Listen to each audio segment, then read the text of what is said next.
Bom, pessoal, eu sou Rodrigo Falcão, eu sou psicólogo do esporte e hoje eu estou convidando uma pessoa muito especial, que é o Cauê Ranzeiro. Ele vai falar um pouco sobre a carreira dele. A ideia aqui é a gente conversar sobre racismo, sobre antirracismo no esporte, né? E nada mais justo do que trazer o Cauê, que é uma pessoa que estuda bastante o assunto, enfim, que está envolvido com o esporte, né? Ele é professor de educação física, ele vai falar para a gente aí um pouco da trajetória dele. E é isso aí. Cauê, se apresenta aí para o pessoal, fala um pouco de você, né? E vamos começar esse bate-papo. Tá bom. Então, oi pessoal, tudo bem? É um prazer estar aqui. Obrigado, Rodrigo, pelo convite. Junta duas coisas que eu estudo, né? Que eu estudei e continuo estudando, que são paixões, assim, então, que é o esporte, né? Desde sempre fez parte da minha vida. Enfim, diversas modalidades. Depois comecei a jogar mais tempo vôlei, né? Passei por todas as categorias de base. E hoje trabalho, inclusive, dando aula de vôlei. E aí eu fiz primeiro a faculdade de Educação Física, me formei em 2006, e depois eu fiz faculdade de Ciências Sociais, que é daí que eu sou sociólogo, e nessa faculdade, nesse meu segundo curso, eu também fiz na USP, eu comecei a estudar a fundo a questão racial. É uma questão, um tema que, por eu ser negro, perpassou toda a minha vida, né? Então já tinha observado sempre muitas coisas, muitas situações, enfim, também circulando em ambientes com maioria negra, ambientes com maioria branca, sempre tive essa circulação dos espaços e sempre observei muita coisa. E aí depois, quando eu entrei nas ciências sociais, foi um campo, uma área que eu achei interessante estudar e me aprofundar um pouco mais. Então, hoje aqui, né, falando de racismo no esporte, acho que eu vou dá para juntar bastante coisa da minha vivência esportiva, com minha vivência enquanto pessoa negra no Brasil, e também os meus dois cursos, minhas duas graduações, né, de Educação Física e de Ciências Sociais, para falar. Então, vou tentar juntar tudo aqui. Ótimo, Acho que vai ser legal. Que bom, então você tem uma vivência ampla aí, né, em duas áreas do conhecimento aí que se complementam, né?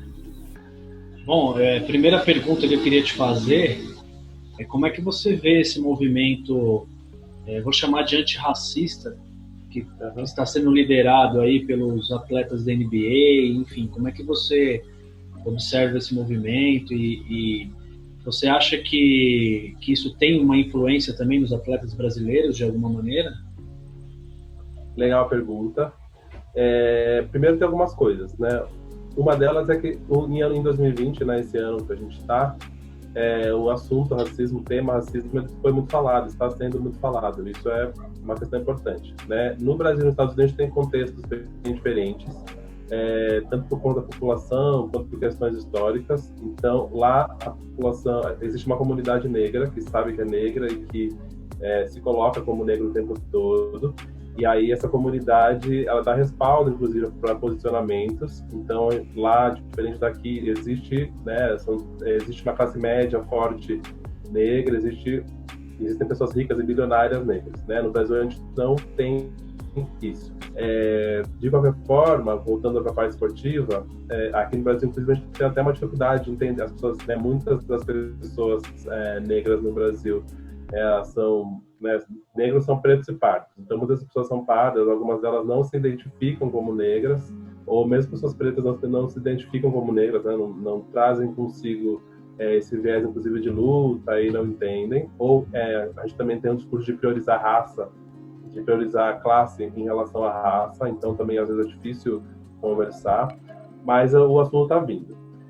Em relação ao posicionamento, por que eu falei isso, inclusive? Porque a gente tem aqui e lá um racismo estrutural, então, portanto, ele perpassa todas as áreas, todos os campos da vida das pessoas, e o esporte sendo, né, um deles, o racismo também está nesse ambiente, e também é importante ser falado nesse ambiente.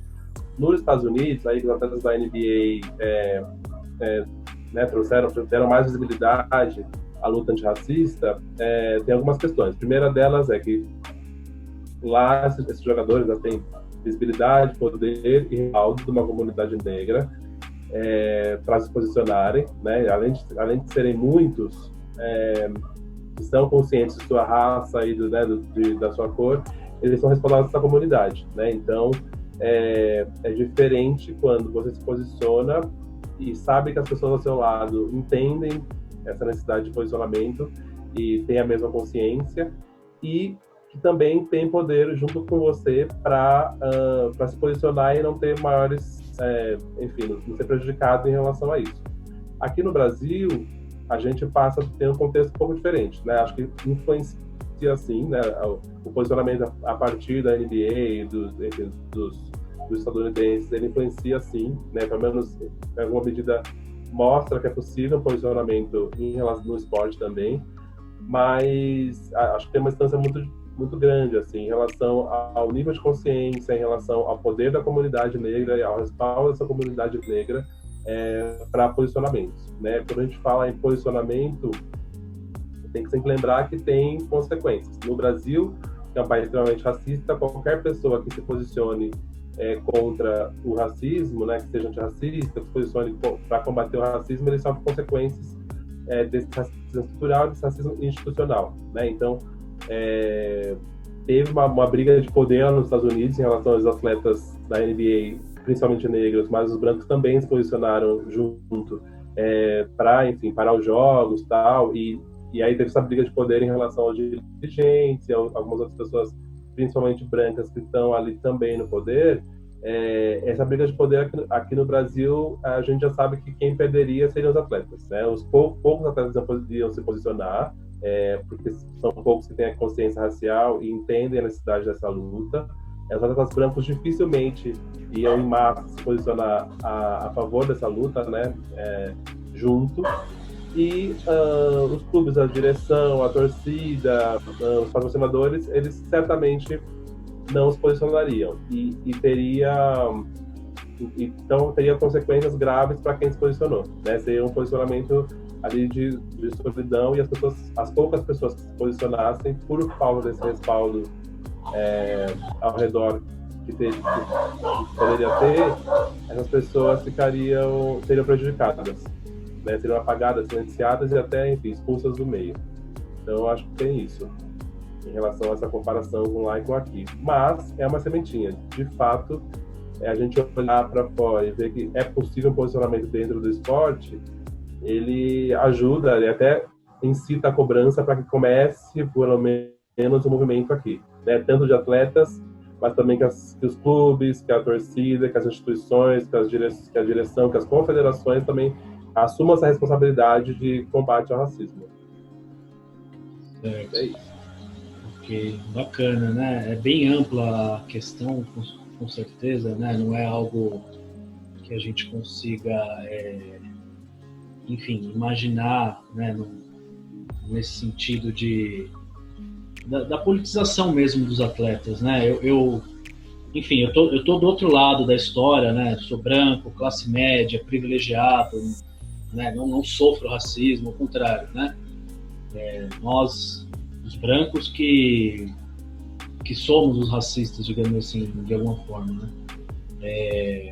Qual seria o seu recado para os brancos, enfim, que querem lutar junto, né? Que querem estar junto com essa causa? Porque é uma causa que ela não é só dos negros, eu imagino, né? Enfim, claro, obviamente que os negros é a população que mais sofre, é a população que menos privilegiada em todos os sentidos aqui no nosso país e tal, mas a gente acaba percebendo o sofrimento em todos os níveis, né? Eu falo assim, pela minha experiência como psicólogo clínico e como psicólogo esportivo, eu já tive momentos de refletir mesmo, né? Por exemplo, eu já percebi atletas jovens, né, trazendo esse traço de raiva, né, esse traço de baixa estima, enfim, de intolerância, né, todas essas características aí de sofrimento mesmo psicológico, né? Eu queria que você falasse um pouco sobre isso, tanto o sofrimento psicológico, não sei se ficou clara a questão, tanto o sofrimento psicológico, né, quanto como que nós, brancos, ou enfim, outras etnias, podem estar junto dessa causa, né? Então, uma das coisas para ficar claro, para ficar já certo, é que é responsabilidade, sim, das pessoas brancas serem antirracistas e participarem dessa luta, né? A gente não.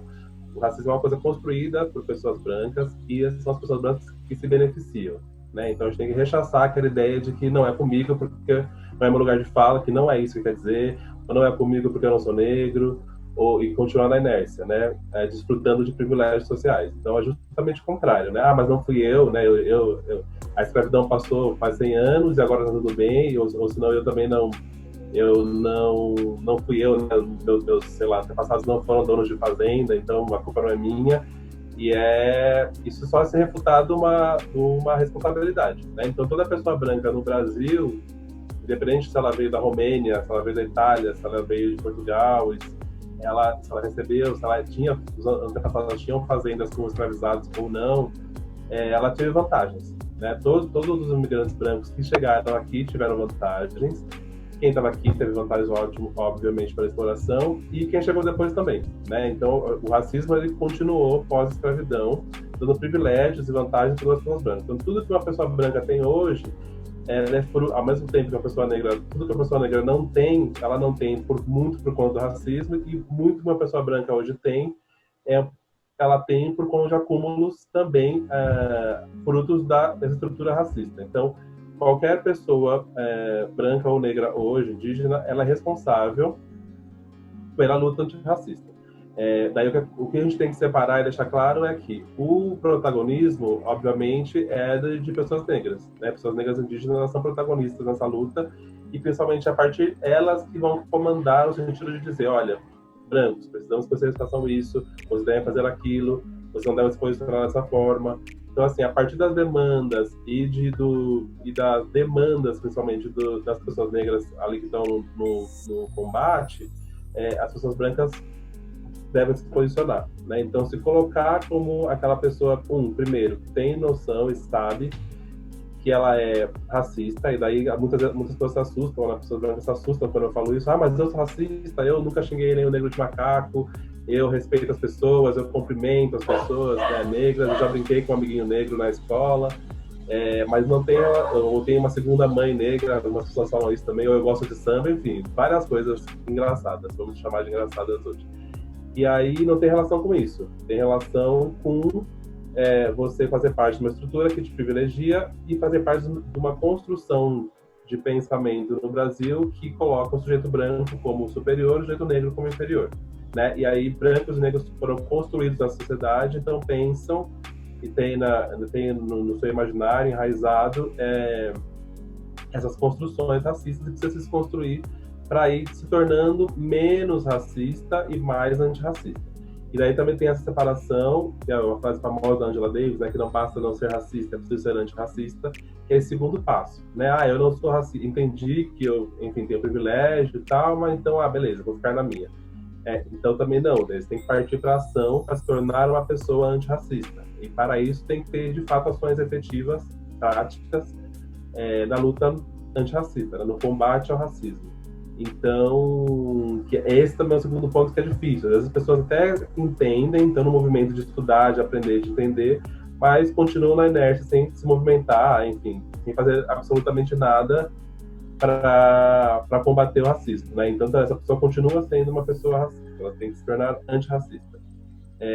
E aí tem várias ações que podem ser feitas. As pessoas podem procurar, mesmo se colocar ações antirracistas no Google, hoje aparecem coisas que podem ser feitas e aí é preciso agir, né? Desde micro ações até macro ações. Isso também, enfim, já falando eu dou alguns cursos e tal, e no curso eu falo bastante disso. Eu gosto de me focar nessa parte da ação, pessoas brancas, vamos agir, vamos sair dessa inércia e vamos fazer um movimento. Dá um exemplo, Cauê, para ilustrar, compreender mesmo nessa questão. Então, às vezes as pessoas até pensam em grandes, vamos fazer um super projeto com pessoas negras, às vezes são microações, né? Então, de você conversar no trabalho, por exemplo, provavelmente as pessoas brancas, como vivem em bolhas, em geral trabalham só com pessoas brancas. E aí, se ela enxergar no ambiente dela, que, por exemplo, não tem 25% ali, não são mulheres negras, é um ambiente racista.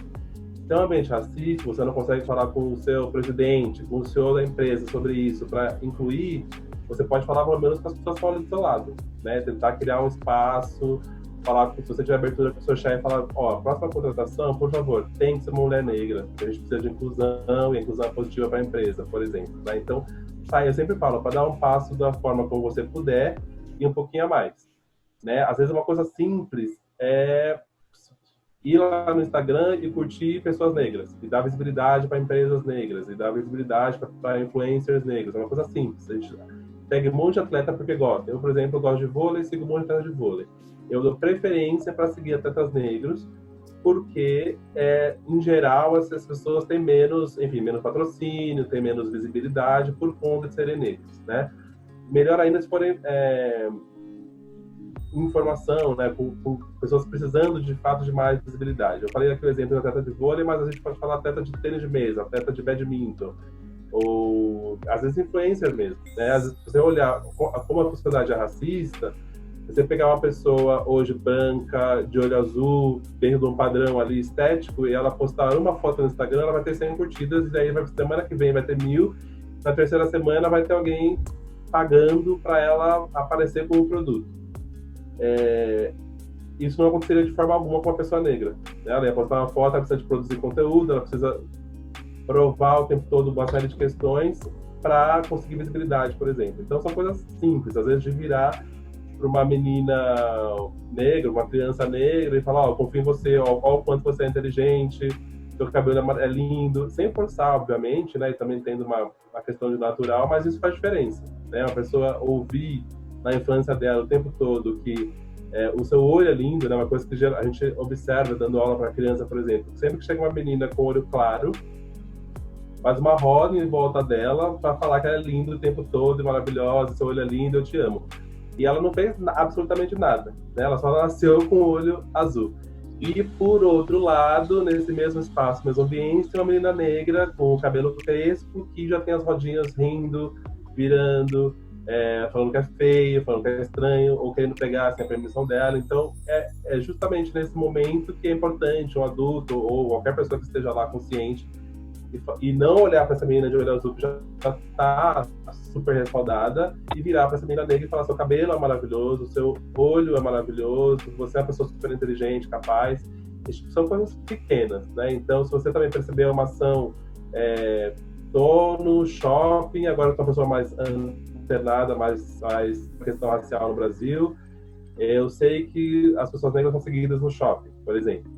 Então, quando você for ao shopping passear, você pode olhar para isso, você perceber esse tipo de movimento, você pode já se posicionar, então falar para segurança, mesmo que seja um segurança negro, não precisa seguir essa pessoa, levar para a direção do shopping. Se você estiver assistindo um seriado, por exemplo, ou uma novela, ou qualquer coisa, que tenha uma representação negativa, estereotipada de pessoas negras, então colocar sempre uma pessoa negra de pele escura como bandido, como traficante, né? Então, tem que mandar e-mail, às vezes é só mandar e-mail, né? A gente às vezes não acredita nessa coisa de, vou mandar um e-mail pra Globo, até parece que eles vão me ver, mas imagine se um movimento de 1, 2, 3 milhões de pessoas mandando o mesmo e-mail: olha, Globo, para de colocar sempre um homem preto com a pele escura para ser traficante, né? Coloca o Globo, precisamos de um casal negro aí, nunca tem um casal negro, né? Sempre tem uma mulher branca, no máximo, quando tem um negro como protagonista de uma novela, é sempre casal, é sempre um negro com uma branca ou uma negra com um branco.